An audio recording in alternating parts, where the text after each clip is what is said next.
It's a Mailbag Monday. Let's answer your questions, including the team's future shortstop, any potential adds to the rotation or bullpen, and the all-time Atlanta Braves all-star team.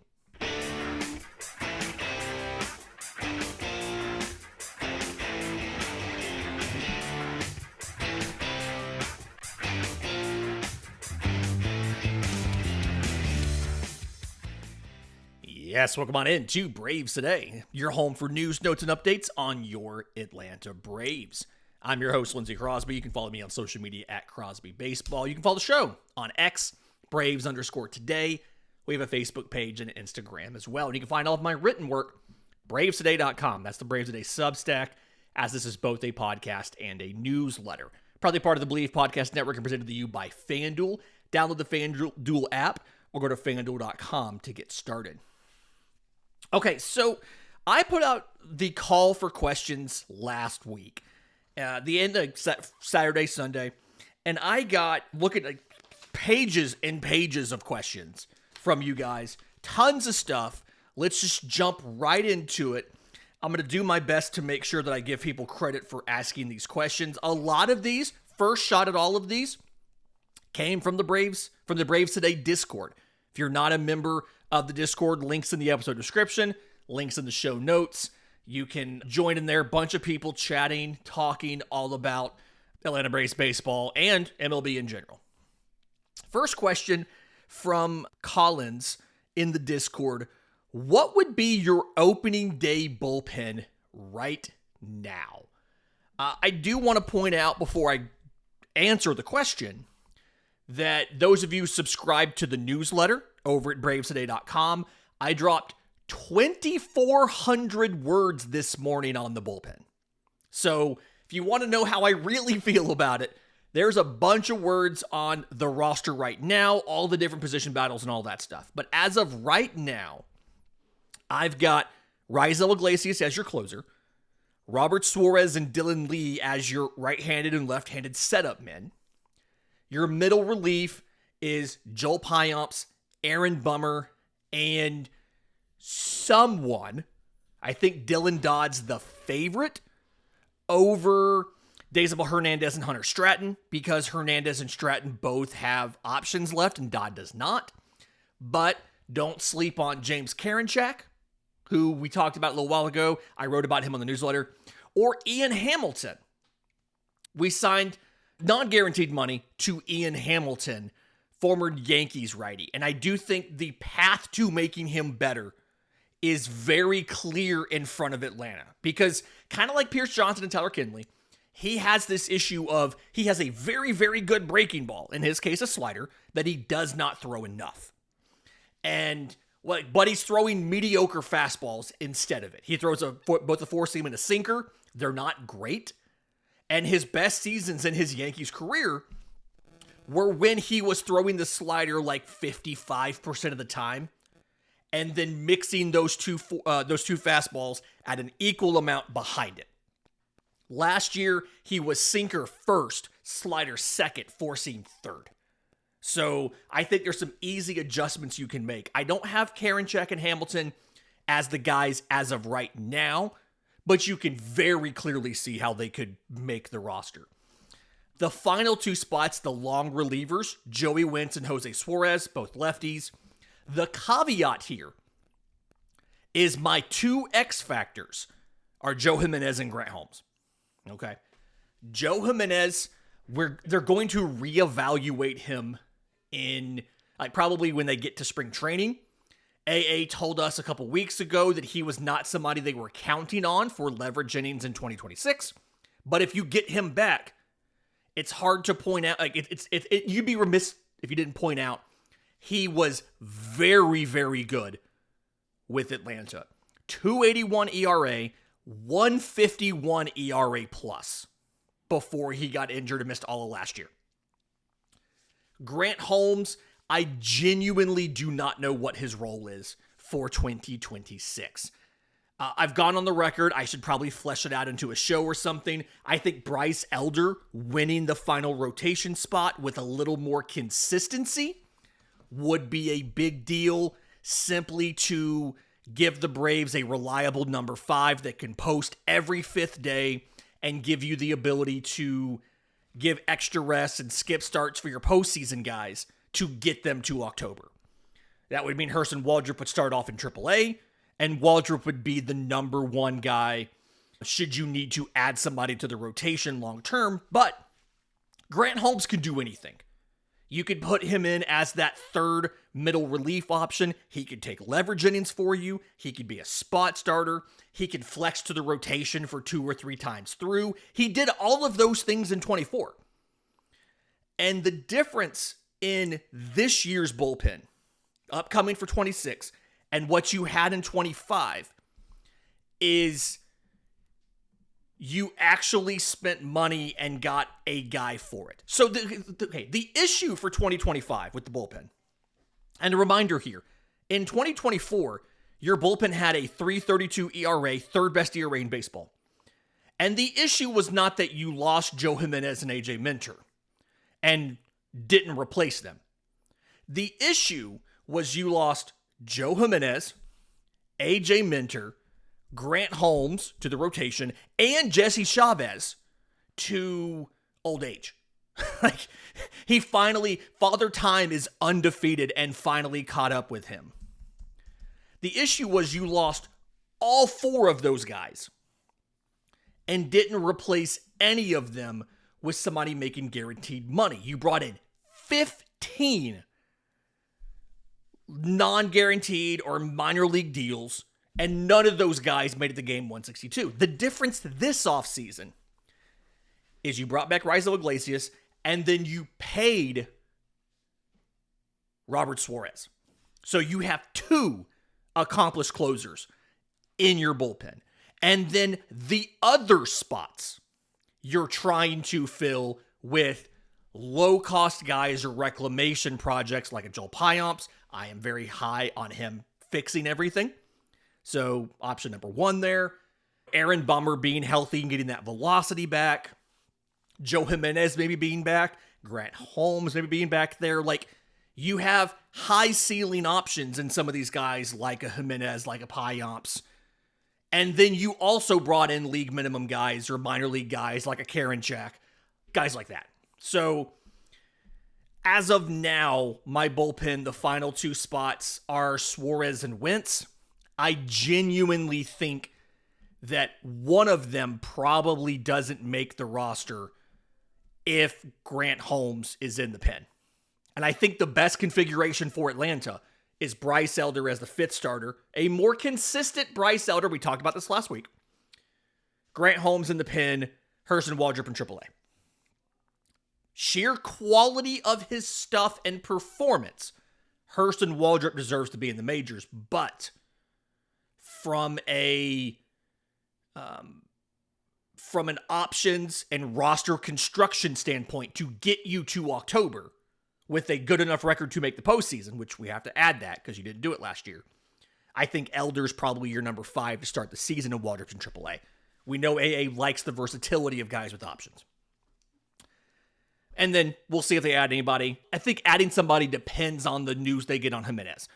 If guys start throwing, they don't love some of the stuff they're seeing from a Karinchak or Pyomps or whoever, and Jimenez isn't available, maybe in spring they add somebody cheap on a small deal, on a discount deal.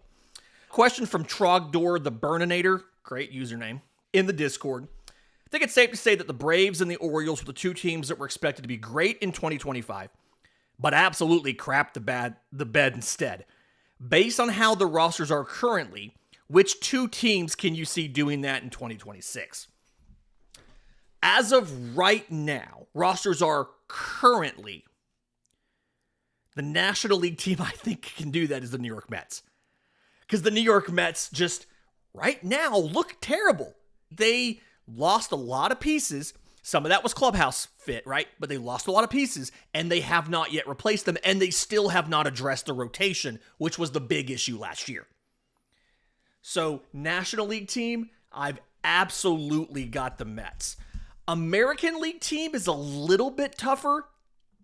Part of me wants to say the Boston Red Sox, but they've made trades. They haven't signed free agents, But they made trades. They got Sonny Gray for the rotation as a number 2 behind Garrett Crochet. They got Wilson Contreras for first base. They're probably not done. I'm a little concerned about, and I say concerned, I'm not really concerned. I don't like them because of the 90s. But if I was a Yankees fan, I would be concerned. Because if you think about, they lost Devin Williams, they lost Luke Weaver, they lost Mark Leiter, a lot of guys, Ian Hamilton, Scotty Frost, a lot of guys out of their pen, and didn't bring any of those guys back.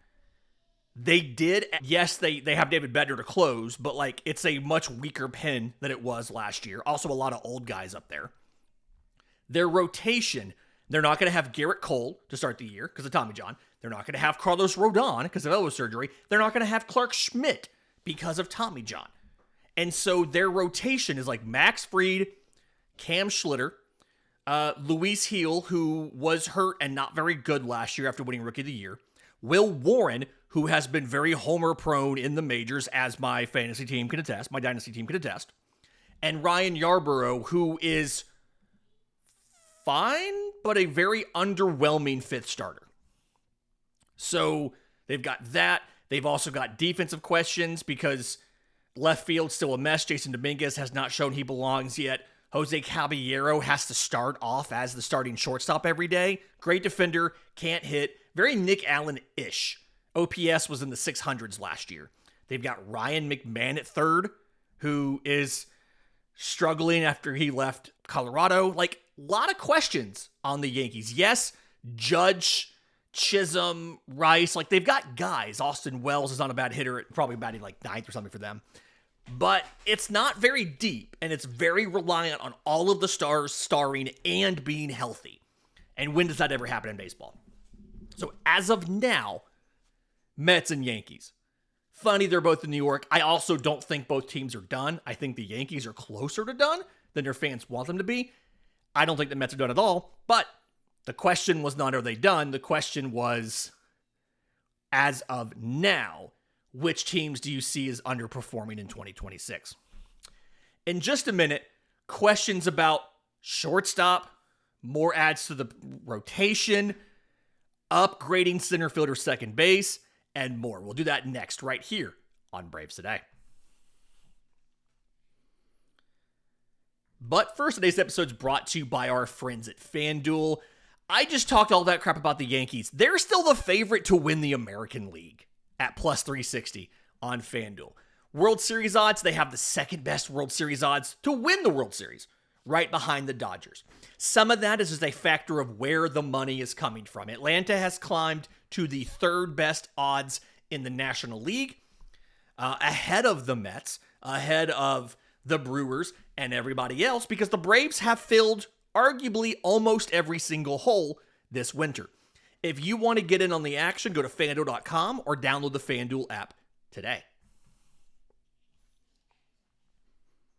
Welcome back to Braves Today. Lindsay Crosby answering your questions. Again, reminder, I think for the rest of the offseason, we're probably going to do this every Monday, unless a transaction happens over the weekend. So I'm on social media at Crosby Baseball. Again, a lot of the questions, especially the ones I'm leading the show off with, came from the Discord. So links in the episode description, links in the show notes. Link is pinned at the top of my Twitter profile. If you want to join the Discord, a bunch of us in there talking ball every single day. Matt Olson's dad had 3 questions for me. The vibes aren't great on some of these. One, do you think it was wise to roll the dice on this core again instead of trying to upgrade one of center field or second base? I personally think if they weren't going to get a stud bat at shortstop or DH, they had to upgrade Ozzie or Harris, and they did neither. I talked about an Ozzie-Albies succession plan last week, and I think this winter, with the money you have coming off the books and the automatic out you can get by not picking up Ozzie's option, if Ozzie's not better at second base, it's a good class. I think that's where they make the picks.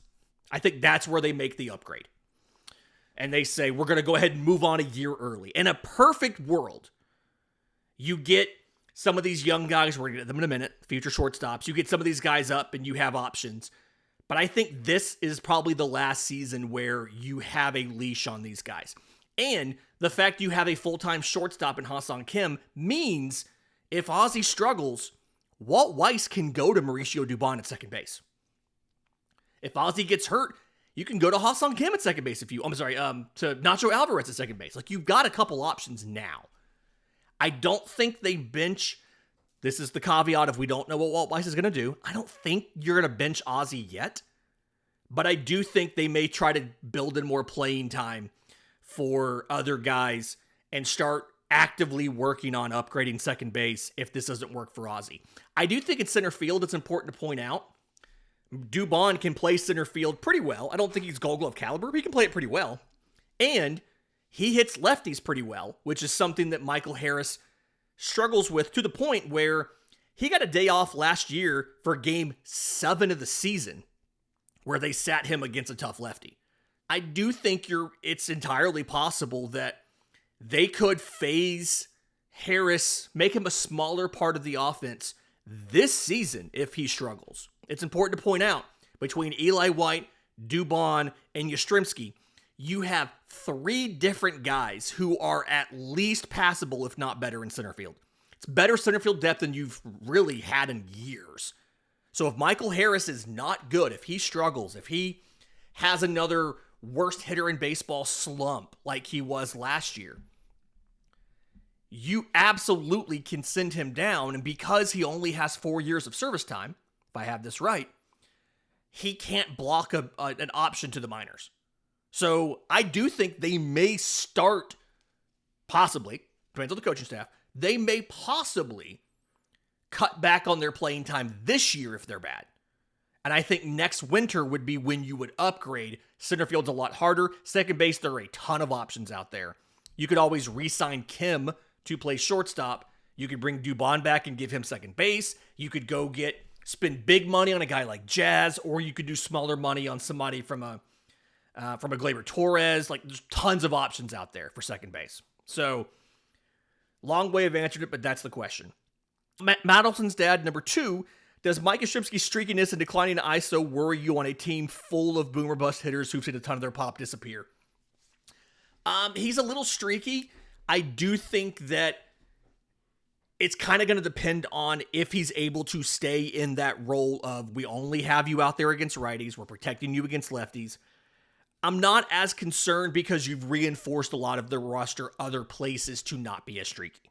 I'm not as concerned. It is still a downward trend. You don't love that. You hope they can fix it. Some of that, I have to wonder, was it a factor of the ballparks that he played in? San Francisco, not really suited for his game. Kansas City, also not suited for his game. That's a very big outfield, and that ballpark suppresses power for like everybody. So getting him that short porch and right, aiming at the chop house, does that help reverse some of the ISO trend? I think we'll find out. He feels good about it. When we talked to him after the trade, he felt pretty good about the ballpark fit. He says he's always played well there. I didn't go back and fact check that. I should have looked at that, but I'm not too worried about that. 3, is it bad roster building to keep adding over the hill and 30-plus guys on short deals instead of bringing in some youth via trade? It is harder and harder to get quality prospects in a deal. I was talking to somebody after the winter meetings who works for a broadcast network, not Atlanta's, and does a lot of work with teams and analysts and R&D guys on pitching stuff usually. But he discussed how on pitching, there's still stuff that teams can see that they like more than the other team likes. And there's a value kind of gap there, right?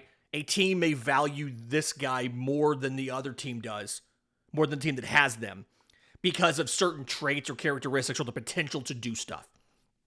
Hitters, on the flip side, are harder to acquire than ever. Simply because so much of what they do, everybody can see their performance against these different types of pitches in certain locations, situations. There's a lot more mystery still to pitching and projection there than there is to hitting. So I don't think it's bad roster building simply because I don't think there's another option. I think their choice was, do we want to sign older players to short-term deals versus going to the very top of the market and signing younger players to very long-term deals. I think that's the contrast here, right? Do you want to give Trey Turner the 10-year contract, take him to age 40? Versus, do you want to get Ha-Seong Kim on a shorter deal? Relievers. Do you want to go get a Robert Suarez on a 3-year deal? Or do you want to pay Josh Hader $20 million a year on a 5 or 6 year deal? I think that's where Atlanta is. And I like the idea of the shorter deals for the 1B and 1C versus the super long deal for the 1A option on the market. I'm okay with that. I just realized how long this is taking. I've got to go faster on some of these questions. We just finished page 1. We have 200 pages to go. Matt Birch, who do you see as the future shortstop? Do you think they're currently in the organization? For this, I'm looking at Alex Lodis and John Gill. I think they, and the Braves have done this a lot with the pitchers in the past. I think Atlanta is probably going to send them both to Rome next year and have them rotate between shortstop and second base.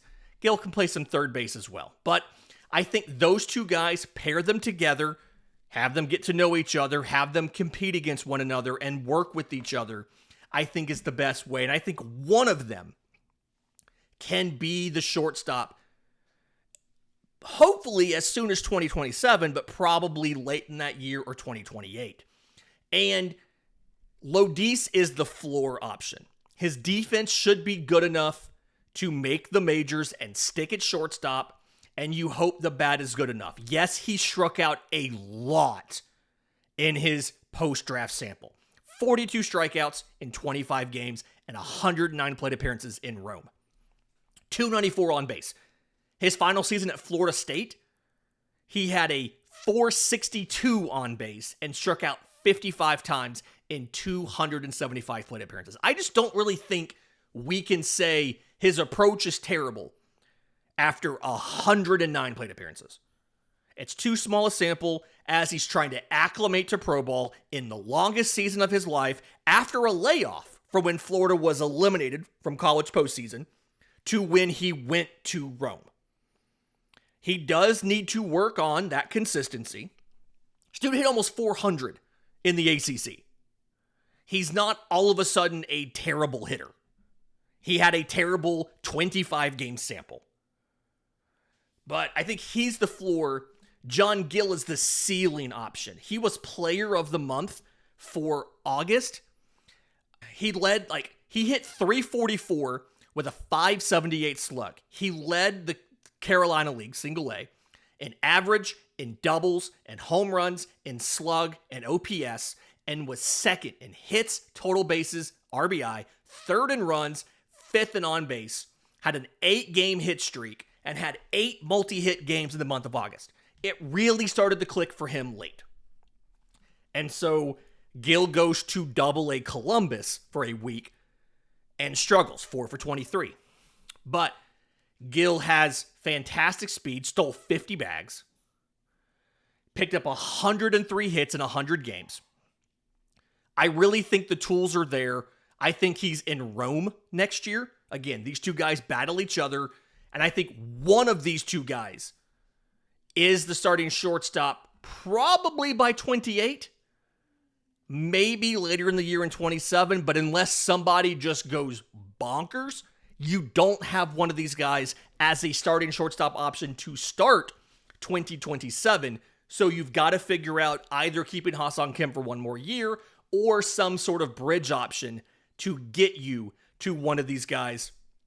Again, maybe by 2028. Let's take our final break, and when we come back, a bunch of more questions from you guys. We'll do that next, right here on Braves Today. Welcome back to Mailbag Monday. Lindsay Crosby here, just going through all of your questions. More from Matt here.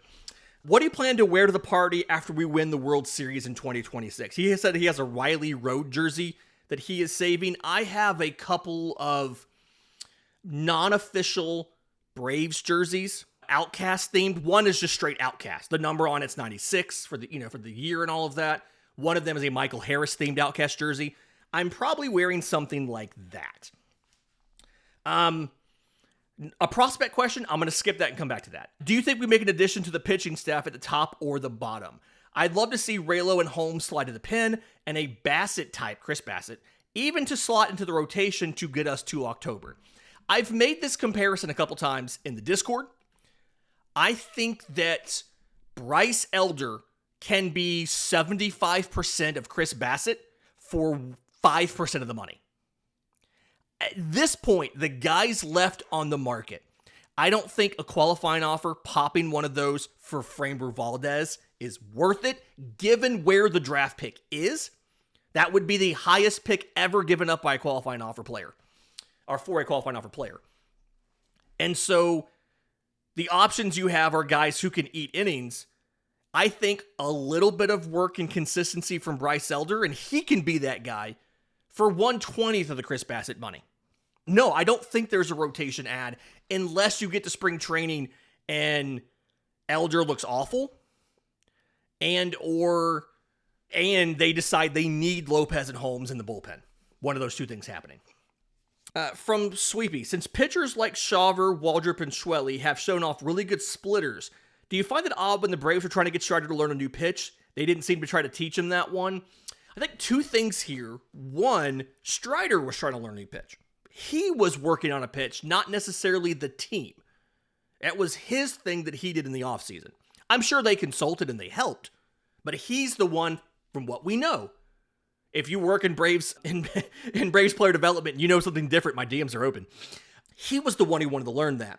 But I remember talking to Spencer Strider outside of the spring training clubhouse in 2024 down in Northport and talking about off-speed pitches and all of that stuff. And he kind of explained that he just has a really hard time getting around the ball sometimes. And off-speed pitches just kind of have like a natural ceiling that he can't seem to improve. And part of the reason that he didn't throw a lot of changeups before he added that curveball was he just couldn't get the pitch to be good enough. And a splitter may have been easier, or it may have been more likely to be successful. But if you're already not comfortable with that style of pitch, and in his past, he had thrown a curveball. He threw a curveball in college. I think that's why he said, I'm going to go with that curveball versus something like a splitter. I think the other part of this we need to discuss, and I remember talking to Lance Bodrowski of Marquee Network, one of the preeminent pitching nerds on social media. He's on the draft broadcast and all that kind of stuff. We were talking about adding a new pitch. It actually may have been in context of Strider. And he said the number one thing to answer with a new pitch is, what is it for? What are you adding that pitch for? And if you think about Strider's issue, you saw in the 23 postseason, was he was fastball slider, and the Phillies were sitting on the slider and just fouling off fastballs. That's why he ramped up his velocity to throw about 100 miles an hour on the heaters. He was just trying to get past their bats because they would just foul off a fastball, wait for a slider, and crush it. If you add a splitter is going to be a high 80s vertical dropping pitch. His slider is a mid to high 80s vertical dropping pitch. So it doesn't solve the problem for you. He didn't trust the changeup enough. And so adding a splitter, now there's variations, right? Maybe it's more of a split change and a true splitter and get some arm side run and stuff to it.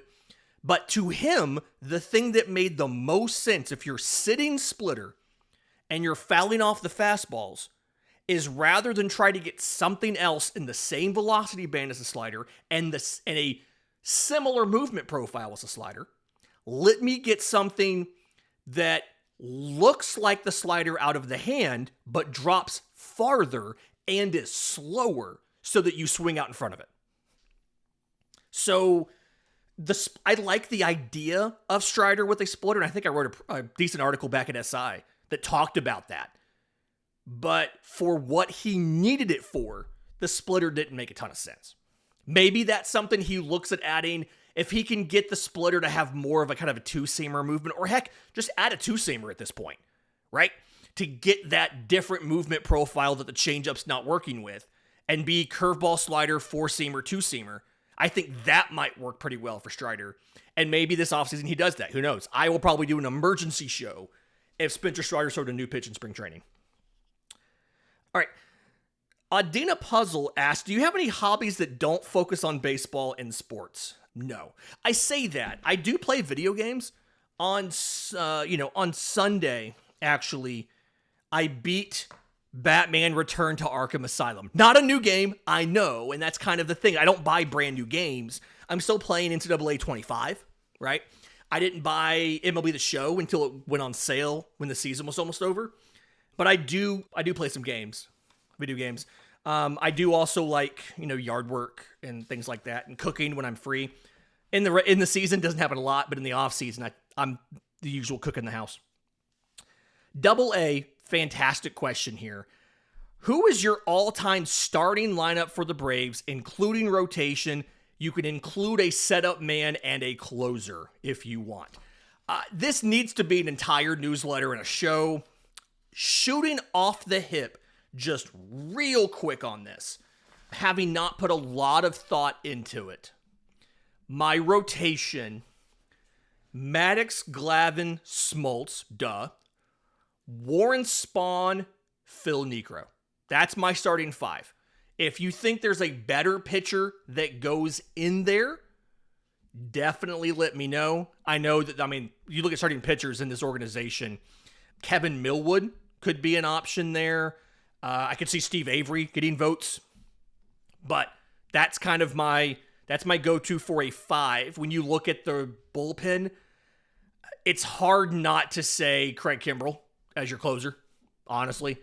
I do think you could make an argument if you wanted like Greg McMichael as a reliever. There's an argument there for Greg McMichael, Mark Wohlers, John Rocker, ignoring what he did as a off the field and just his actual play when he was a member of the Braves. 4 years, but I think it was 4 years.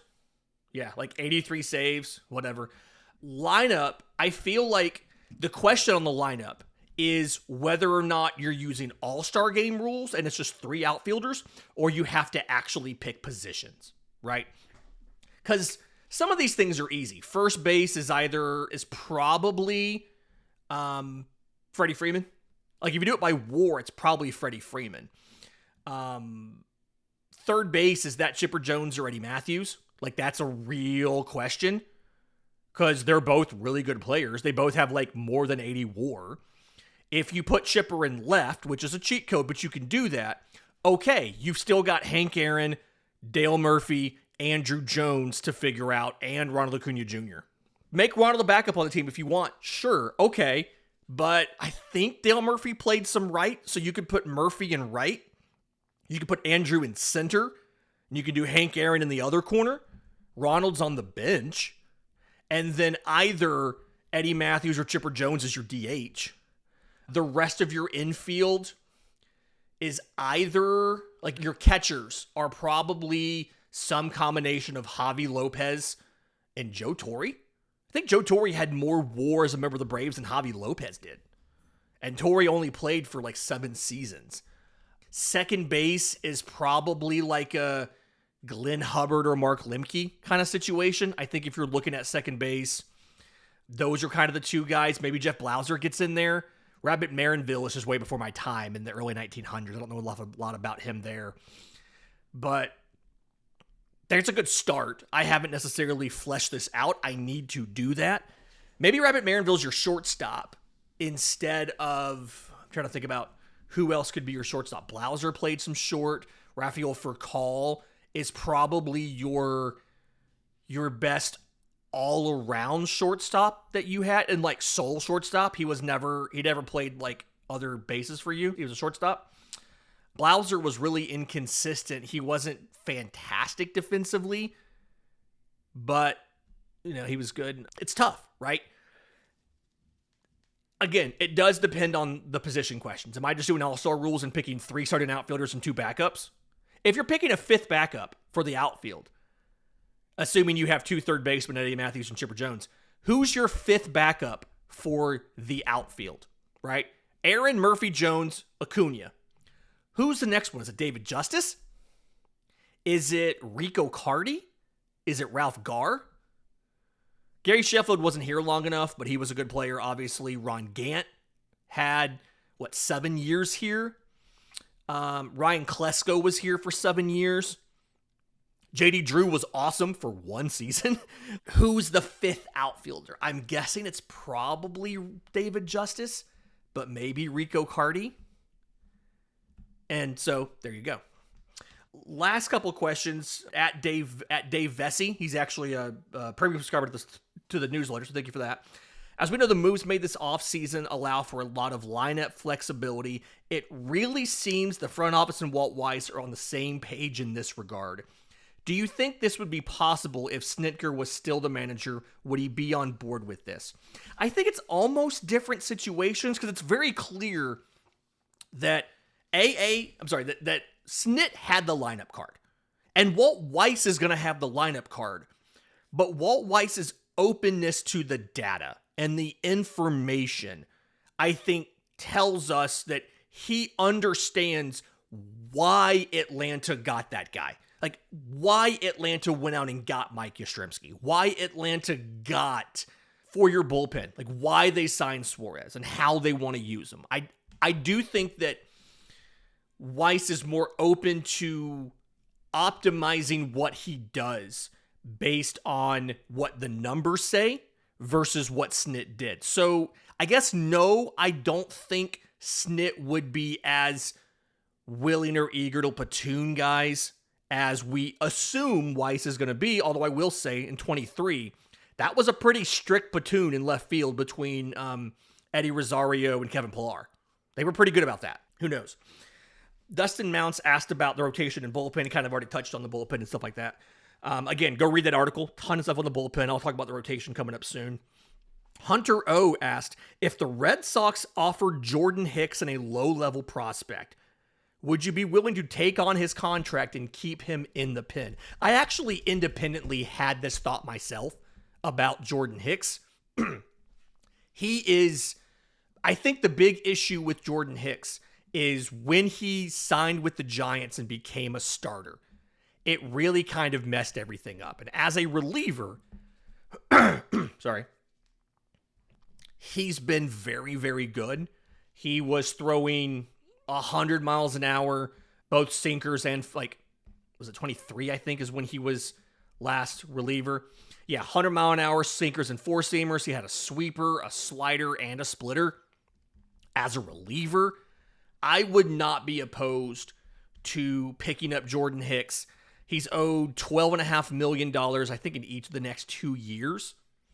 I would take that money on from Boston and probably leave him in the pen and plan on him being your righty side of the setup group when Raisel Iglesias moves on. I'm not opposed to that. I don't think you have to add him. I think Grant Holmes can be that extra leverage guy.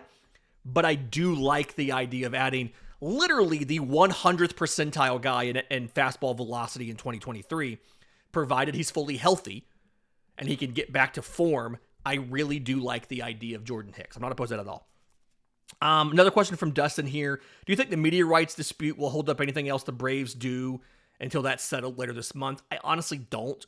That is more of a problem for the future than for this year, and most of this stuff is already committed anyway. Most of these contracts are already committed. I don't think it's going to change things that much. MLB has shown a willingness to step in and make teams whole. I don't think it'll change much of anything this offseason. Manilo from Italy says, one, doing an amazing job to cover our team. Compliments are a great way to get your question in the show. Thank you for that. Do you think Marte is still an option to upgrade the lineup? And I assume this is Ketel Marte of the Arizona Diamondbacks, or a starting pitcher now that Amai is off the board. I don't think they're going to be able to get the trade done for Marte. I would be willing to move position player or pitcher prospects to do it, right? I would give them, here's the question. Would you give them, one, they're going to need Bryce Elder for innings, probably need Nacho Alvarez to back up, like third base and things like that. Would you give them, let's say the package was Ozzy Albies, Bryce Elder, Nacho Alvarez, J.R. Ritchie, and Caminiti, who's from Arizona. I probably make that deal simply because I don't think there's very many opportunities to get a player who is top 5 at their position. Right? Matt Olson, top 5 at his position, I'd argue right now. Austin Riley has shown that he can be top 5 when he's healthy. Ronald Acuna Jr., clearly top 5. Still believe Michael Harris has a potential. I think Drake Baldwin's top 5 at his position for offense from catcher. Like Chris Sale, he's among the top 5 number 1 starters in baseball. If I have to go to war with somebody in game 1 of a series, there's very few guys I want more than Chris Sale. Like Scooball, probably Crochet. Like, it's a small list, right? And so if you have a chance to get a top 5 player, you got to do it. It's going to hurt. That trade is going to hurt. It's probably going to be more than just Richie Caminiti and the other pieces I threw in there. Probably going to want a third guy. I don't know if you can do Richie Caminiti and Owen Murphy. That seems like a terrible idea, but I do think it's going to take a lot. And I still do it because, again, how often can you add a top 5 guy? Final question here from Justin Reeves. Historical question. Looking back at the past few free agent classes, should we have projected the need for a starter sooner? I know it's revisionist history, but if we extended Max Fried, or Dansby Swanson, don't we reduce a lot of the needs we had going into this offseason? What deal do you wish we'd have done? In retrospect, it was a lot harder to replace Dansby Swanson than we expected. The question is, what would we have not done had we had Dansby's money on the books? And that I don't know the answer to. What move would we have not made? Would we have done the Chris Sale trade? Probably. Would we have extended Sean Murphy? I don't know if we'd have done that deal. What would have been different? That's the question. I do think if I had to pick one, I'm picking Dansby. I love Max Fried. I think even though he's gone on the injured list almost every year, they're almost always minor, minimum length stints for the blisters and things like that, other than the big forearm issue he had. But I do think keeping Dansby, while you don't get as much bang for your buck, that would have answered a lot of the clubhouse stuff that people have made into a story. I don't think it is, but it's an actual issue. I don't think it's an actual issue, but people have made it into one. But I do think that would go a long way towards helping you not have to worry about shortstop like you have in the last few seasons. And if you have at least league average shortstop production with Gold Glove defense there, like what you wanted Nick Allen to be, how much better does the offense look in 24? Are you able to get into the postseason early enough to be able to set your rotation and not have to go with option E and F in games 1 and 2? So I need to flesh this one out too into a full newsletter or whatever, revisionist history newsletter. Maybe that'll be a new segment of the newsletter. But I do think, top of my head, Dansby's the one I think we needed to, in retrospect, that one hurt us by not doing it. I still don't think we should have paid him $27 million a year. But I do think that not having done that one ended up being more impactful than not having done Fried. Went way over on time. Sorry about that, but this has been Braves Today for Monday, January 5th. Do me a favor. Listen to it on audio. 5-star review would be fantastic. Apple, Spotify, wherever you get your podcasts. If you're watching on YouTube, subscribe to the channel. Hit the notification bell so that you know when we drop a new episode. And as always, subscriptions over at bravestoday.com, free or paid, definitely do help us out a ton. Until next time, this has been Braves Today.